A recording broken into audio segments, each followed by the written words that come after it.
welcome back. Welcome back to the second part of Tanya Tinker and the Gizmo Gang. I hope I didn't make you wait too long. And we were at the department store building, the monolithic mall. What happens after that? Pablo's paint and pizza shop. Baba Reba's department store. A mail chute. There are these things called the mail chute that runs from top on to the bottom inside a building. You see this? This is the lady postman. She is postwoman. She is dropping the mail into the mail chute. So the letters fall into a mailbox on the ground floor or in the basement. I think we'll see that here. Well, they're not showing that here, but okay. In the basement, a letter mailed from the 14th floor reaches the bottom faster than it takes you to yawn. Oh, wow, cool. Okay. Square pipes called ducts carry hot or cool air for heating or air conditioning. A trash chute, so this is a trash chute. This is a duct which is carrying the hot and the cold air. Okay. A trash chute lets people throw away garbage without leaving their apartments. And cables, these carry electricity into homes so people can read good books at night. Or you could listen to me read good books. How is a skyscraper built? Oh, wow. Who wants to know that? Right, how is a skyscraper built? After the foundation is laid, so maybe we should look at the foundation first, okay? Why don't buildings fall down? Why don't they fall down? They don't fall down because, let's get that into the camera.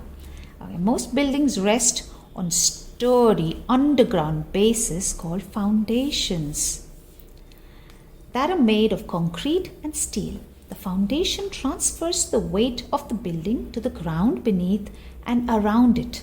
This keeps the building from toppling over or sinking into the ground. Right, that's what it does. And then what is done after that? After the foundation is laid, workers begin attaching girders or metal bars that form the frame of the building. They build the frame. Can you see these? That's the frame of the building. Some parts of the frame are made in factories and brought to the building site on trucks. They're prefabricated. The parts are numbered so the workers know which one to add next. Right, so they're not confused, right? Cranes lift the parts into position.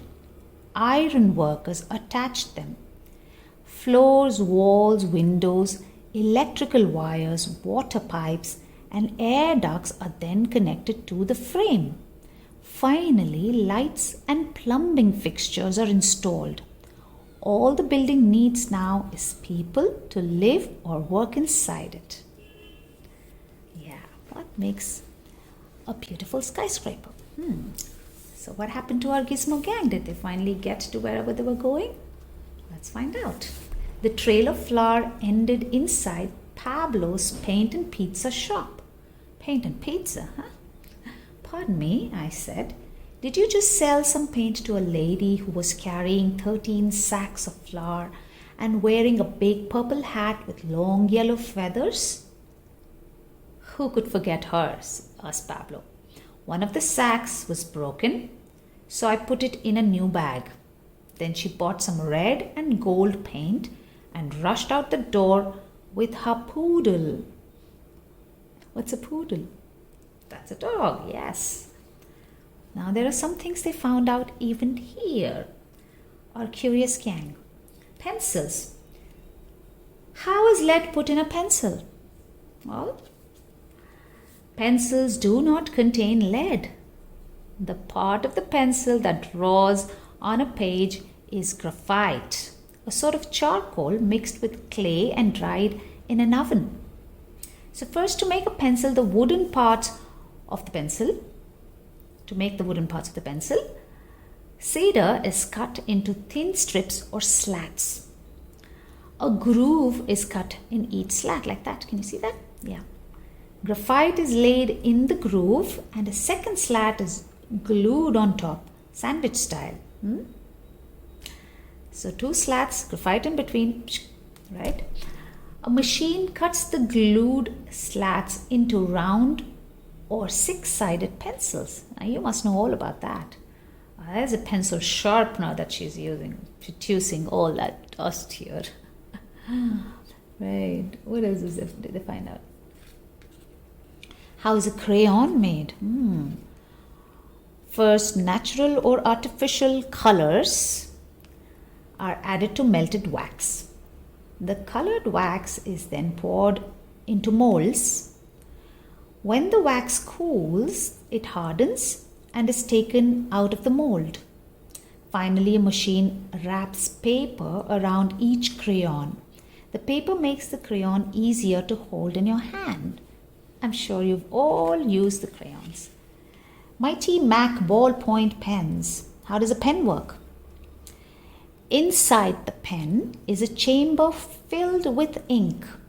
A tube carries ink from the chamber down to a tiny metal ball at the tip of the pen. When you write or draw, the ball turns, letting ink roll onto the paper. Right, so what happens in our story next? I almost forgot to tell you, Pablo added, she dropped this. He handed me a card. Now here was a hot clue. Our mystery lady must have gone to Plunkett's. Why, what does the little note say? It says, don't junk it, call Plunkett. Friday at 3 p.m. So this clue tells us our mystery lady must have gone to Plunkett's to have her bike fixed. While I puzzled over the card, Pamela picked out some art supplies and ran them through her slicer splicer. Slicer splicer. It cuts things apart so you can see what's inside, then puts them back together again.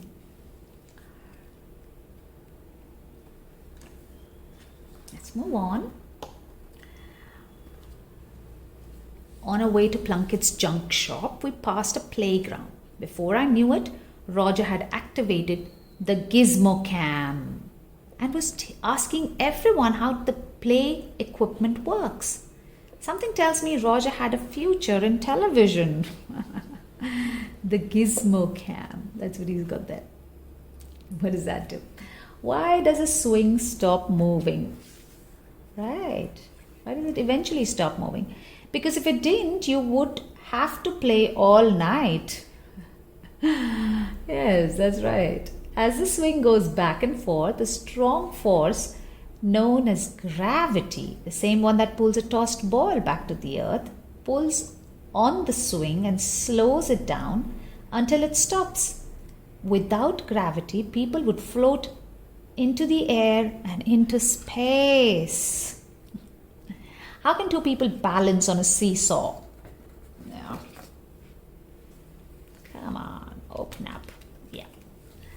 A seesaw is a lever, a simple machine that lifts heavy loads. The beam is balanced. This beam is balanced on a center point called the fulcrum.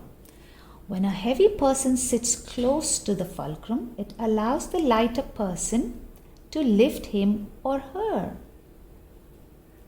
Maybe you can try that the next time you're in the playground. Now, why can't you slide up a slide? Why do you always slide down a slide and not up a slide? Okay. Because you can't overcome gravity. Oh, there's the gravity again. It is gravity along with the slippery surface of the slide and its tilted angle that pulls you from the top to the bottom. Whee! Look at him down. What makes a ball bounce? Look at Roger, he's in the water. He's interviewing the duck. Anyway, what makes a ball bounce like this? What is it? What is? When a ball hits the ground, one side of it it gets flattened. See, when it hits the ground, one side gets flattened and the air inside the ball gets squished or compressed.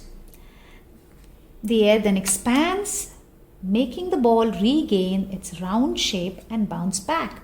Hits, flattens, expands, bounce back. You saw?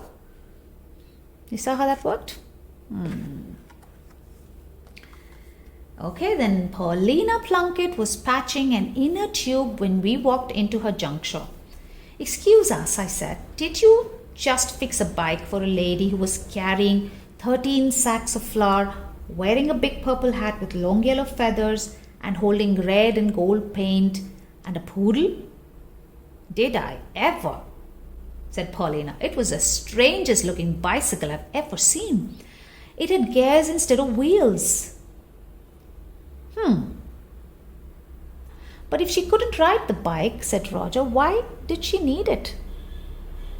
Maybe she was making something, I said. That means the lady we're looking for is a baker, a snappy dresser, a balloon rider, a painter, a dog lover, and maybe even an inventor. Then it hit me. I'd seen that person before, right in our own backyard. I ran out the door shouting, "Follow me, everybody!" But before we leave the page, there are lots of things that these Gizmo kids, gang kids, found out now. Let's see what it is. Why is a vacuum cleaner called a vacuum cleaner? Why is it called a vacuum cleaner? Inside a vacuum cleaner is a fan that sucks air. Right. Inside a vacuum cleaner is a fan that sucks air out of the machine. This creates an airless space or vacuum. Outside air rushes in to fill the space, carrying dirt with it. The dirt is trapped in a bag and the clean air is blown out the back of the machine. How can a pedal turn a bike wheel? How can it? When your legs push the pedals turn a gear that fits into a chain. Right? There's a chain that goes around. The moving chain turns a second gear, which is here, connected to the back wheel. This sets the bike in motion and away you go. How does a toaster work? How do you get this out? That's that. Okay. Inside the toaster are thin wires that carry electricity. Be careful not to touch them. When you push the toast down, electricity flows through the wires and they glow red hot. This heat cooks the toast. After a few minutes, a timer releases a spring that pops up the toast. Pop. That's the broken tube that Paulina Plunkett was fixing. I led the Gizmo gang to a workshop near our clubhouse. On the gate was a sign that said, Tanya Tinker, Inventor Extraordinaire. On the head of the woman who answered our knock was a big purple hat with long yellow feathers. On her hands was flour dust and on her face was a smile. How did you find me? Said Tanya as we gave her the wallet. We spent the day figuring out how things work, I explained. But it wasn't until Paulina told me about your bike that I figured out only you could have written that list. You deserve a reward, cried Tanya. She took the key from the wallet and started her latest invention.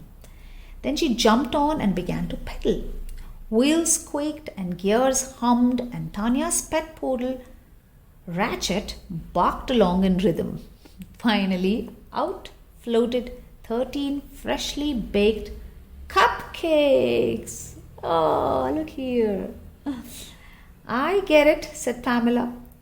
Tanya needed the flour to make these cupcakes and the bike to power the machine. And don't forget the hot air balloon ride, said Roger. That must be where she learned how to make these phantasmagoric balloons. Which is that? I don't know. Tell me if you know. Then we all got down to serious business of finding out what's inside the cupcake, which we will do here. Ah, there are the balloons, which makes it come out of this hole. Okay, so the cupcakes get made here, they move here, and the hot air balloon lifts them out of this. Wow, I think that's super cool. Imagine a machine which is just throwing out cupcakes attached to a balloon. Yummy and so much fun. I hope you enjoyed the story. I enjoyed reading it to you all. Now, which is why I'm going to bring another fun story very soon. But until then, I hope you enjoyed this one again and again.